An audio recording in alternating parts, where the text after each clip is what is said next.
አንጻር እንዴት ይታያል? አቶ አበባየው ምን አየ? ከምርጫ አንጻር አንያ በባህሪ መመሳሰልና መጣጣምን አንድ መለኪያ ያደርጋሉ። ሁለተኛ ደግሞ ስብዕና በአብዛኛው ሰዎች የጓደኛን ወይም ደግሞ የጮኛን ስብዕና የማጥናት የማየት የመገንዘብ ያ ደግሞ ለኔ የሚስማማ ስብዕና ነው። በዚህ ሂደት ውስጥ በሄድ መልካምና ዘለቄታ ያለው ኑሮ መኖር ይችላልው ብለው ሲያስቡ አንዱ ስብዕና ሌላው መለኪያ ነው። እንደው ዝቅ አድርገን እንዳናየው ደግሞ ትንሽ አካላዊ መስህብም ትንሽ ቦታ ይሰጠዋል። ፊዚካል አትራክቲቭነስ ይሉታል በእንግሊዝኛው። አካላዊ መስህብም የተወሰነ የሰዎቹ መመዘኛ ነው። ምናልባትም አንዳንዴ ደግሞ የቦታ ቅርበትም ቀጣይነት ይኖረዋል ወይ ይሄ ጓደኝነት እንዲህ አይነት ሂደት። ለዛ ነው አሁን ብዙ በትምህርት ቤት በስራ ቦታ በጎረቤት ዝም ብሎ ነው ብዬ አላስብም። እነሻ ነገር አለው አብዛኛው እንዲ ከጎረቤት ከምን ሲሆን በቀላሉ ግንኙነትን ማስኬድ ማሳደግ ማዳበር መወያየት ጊዜ ይሰጣል እድል ይሰጣልና በዋናነት እነዚህን መስፈርቶች የሚጠቀሙ ይመስለኛል። ስለ ልቦናም በአብዛኛው እነዚህ ነው የሚጠቅሰው። መጽሐፍ ቅዱስ የእግዚአብሔር ሰዎች እግዚአብሔርን ከማያምኑ ጋር ጋብቻቸውን እንደማይፈጽሙ ያስተምረናል። ይህም ጋብቻ ከጥንስሱ ጀምሮ በሃይማኖት ከሚመስለን ሰው ጋር መሆን እንዳለበት ነው። ወይዘሮ ወሰኔ በየነ ይህም በተመለከተ የሚሉን አላቸው። ምርጫው መሆን ያለበት በሃይማኖት ነው። ግን ምን ያክል የጠለቀ የሃይማኖት ዕውቀት አለው? ምን ያክል የጠለቀ የሃይማኖት አመለካከት አለው? ምን ያክል በሃይማኖት የበሰለ ነው ወይም የበሰለች ነች የሚለው በመጀመሪያ መታየት ያለበት ነገር ያ ነው። ሌላው ትርፍ ነው፣ ቀጥሎ የሚመጣ ነገር ነውና ትልቁ ሃይማኖቱ ነው መሆን ያለበት። ቅዱስ ጳውሎስ ሴት ባሏ በሕይወት ሳለ የታሰረች ናት፣ ባሏ ቢሞት ግን በጌታ ይሁን እንጂ የወደደችውን ልታገባ ነጻነት አላት ብሏል። የወደደችውን ለማግባት ቢፈቅድም በጌታ ይሁን እንጂ በማለት ከተጠመቁ ምእመናን ወገን ሊሆን እንዲገባ አስተምሯል። ምርጫው በሃይማኖት ከተመሰረተ የጮኝነት ጥያቄ በማን ነው መቅረብ ያለበት? በወንዱ ጥያቄው እንደሚቀርብ የታወቀ ነው። ወንድ ነው እስካሁን በመጽሐፍ ቅዱስም በባህሉም ትውፊት የሆነ ሆኖ ሴት እንዳታጭ የሚገድብ ምክንያት የለንም። በቀኖናውም ቢሆን ለማጨት ምንም እንኳን ለወንዱ ቢሰጠው ሴቷም ከፈለገች እንደምታጨው ወላጆችም ቢያጩለት ወይም ለሷም ወላጆቿ ቢያጩላት ጥያቄው በማንኛዎችም ቢቀርብ እግዚአብሔር ከተጨመረበት በተአምኖ እግዚአብሔርን በመጠየቅ ከቀረበ ሁሉም ይሳካል። ከስነ ልቦና አንፃር መሰረታዊ የምናደርገው መነሻው ምንድነው?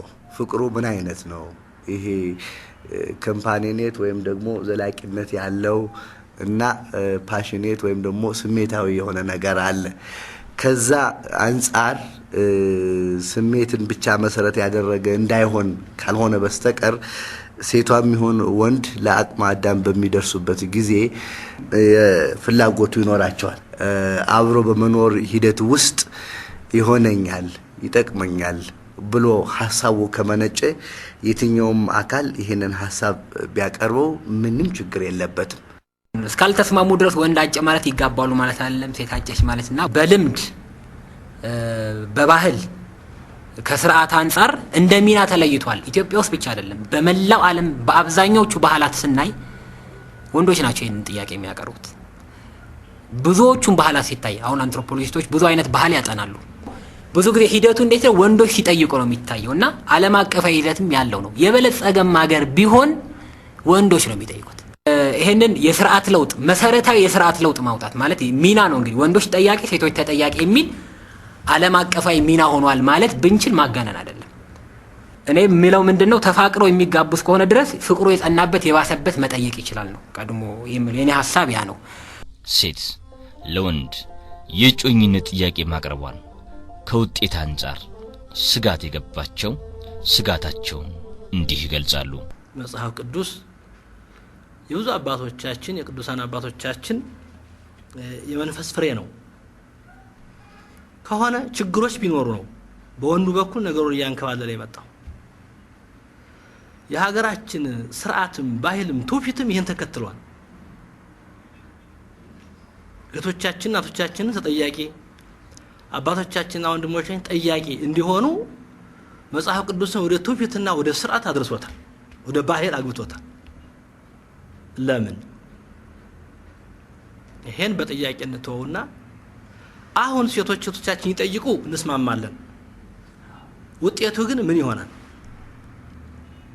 ፍሬው ወንዶች የሚጠይቁትን ያህል ምን ጊዜም የሰመረ ሊሆን ይችላል ካለው ከስካውን ተጽዕኖ አንፃር ከመጣንበት አንፃር ከልምዱ ከባህሉ አንፃር ሴቶች ጠይቀው ውጤት ያገኛሉ ወይ? በትክክል ወንዶች ሴት ጠየቀችኝ ብሎ አክብሮት የሚሰጡ አይመስለኝም። ወደፊት ይህን ጉዳይ ማስወገድ ያለብን ማስተካከል ያለብን የሚሉ ማስማማኝ ይመስለኛል። በተረፈ ፍሬውን ነው ማየት ያለብን። እንስማማለን፣ እንስማማ። ሴቶች የሚጠይቁ እንስማማ። ፍሬው ግን የቀጨጨ ነው የሚሆነው። ወንዶች በእህቶች መጠየቅን ብዙ ጊዜ አይፈልጉትም። ካለው የእህቶቻችን የድፍረት ማነስም ተነስቶ ከነበረው ከቅዱስ መጽሐፍ ከነባር ተነስቶ የሆነ ገደብ ተጥሏል። ይህ ገደብ ባለበት ሁኔታ እህቶቻችን እየሰበሩ ቢገቡ እንደ መብት ሊናገሩ ይችላሉ። እንደ ውጤት ግን ብዙ የሚያገኙ አይመስለኝም። ፍሬ የሚያፈራ አይመስለኝም። አስፈላጊ አይደለም። ሁሉም የሚጠይቁበት ሁኔታ ይስማማ፣ እናስማማ፣ ጥሩ ነው። በአጠቃላይ ግን ከሌላ አንፃር እንዳናየው ወንዶች መጠየቅን ሴቶች መጠየቅን አሁን እንደ መብት አለመጠየቃቸው የመብት ዝቅጠትን የሚያሳይ ያደርግ የምናየው ሰዎች አለን። እኔ ግን አይመስለኝም። መጠየቅ ምን ጊዜም ክብር ነው፣ የክብር ምልክት ነው። መለመን ማለት ነው። መለመን መጠየቅ ምን ጊዜም መከበር ነው። መጠየቅ ውርደት ባይሆንም መጠየቅ ደግሞ የበለጠ ክብር ስለሆነ አንዱ ይሄ ነው። እናቶቻችን መከበራቸውን ነው የምናየው። ሽማግሌ ተፈልጎ ነው ባክህ ገሌት ጋር ነገሌ ጋር ያገሌ ልጅ ፈልጊያታውና ባክህልና እንዴ ብዙ ገጸ በረከት ብዙ ማጫ ብዙ ነገር እየተያዘ ነው የሚከደው። እዩት ክብሩን። በክብር ደረጃ ካየነው የትኛው ነው እየተከበረ ያለው? እናቶቻችን ናቸው። እናቶቻችን ናቸው እየተከበሩ ያሉት። ሃይማኖትም ይሄን ክብር ነው በእናቶቻችን በኩል የሚያሳልፈው። ባህሉም ይሄን ክብር ነው ያቆየው። መጠየቅን፣ መወደድን። ይሄ አንዱ ነው። ሁለተኛው ፍቅርን ደፍሮ የማውጣት ነገር ነው። በወንዶች በኩል የሚታየው ስሜትን ፍቅርን ደፍሮ ማውጣት። እህቶቻችን ቢወዱም ስሜታቸውን ደፍሮ የማውጣቱ ነገር እስካሁን ካልነው ሁኔታ አይታይምና በጥቅሉ ሴቶች ወንዶችን ይጠይቁ፣ ወንዶችም ሴቶችን ይጠይቁ፣ ያስማማን። ውጤቱ ላይ ግን ባንቸኩል ብዙ የሚሰራ ስራ ያለ ይመስለኛል። ከወዲሁ የሴቶችን መጠየቅ ሳይሆን ማበረታታት፣ ወንዶች ጥያቄው እንዲቀበሉ የሚያበረታታ ነገር ነው ስራ መሰራት ያለበት። እነሱ ዛሬ ጠይቁት ትራፊ ጠይቃሉ፣ ችግር የለም። የሚጠየቀው ሰው መልስ ግን ምን ሊሆን ይችላል ነው። ያን አይምሮ ተዘጋጅቶ እንዲቀበል እኔ የሚጠይቀውን ያህል እህቴን ብትጠይቀኝ ይቀበላለሁ አይምሮ እንዲያዘጋጅ የሚሰራ ስራ ላይ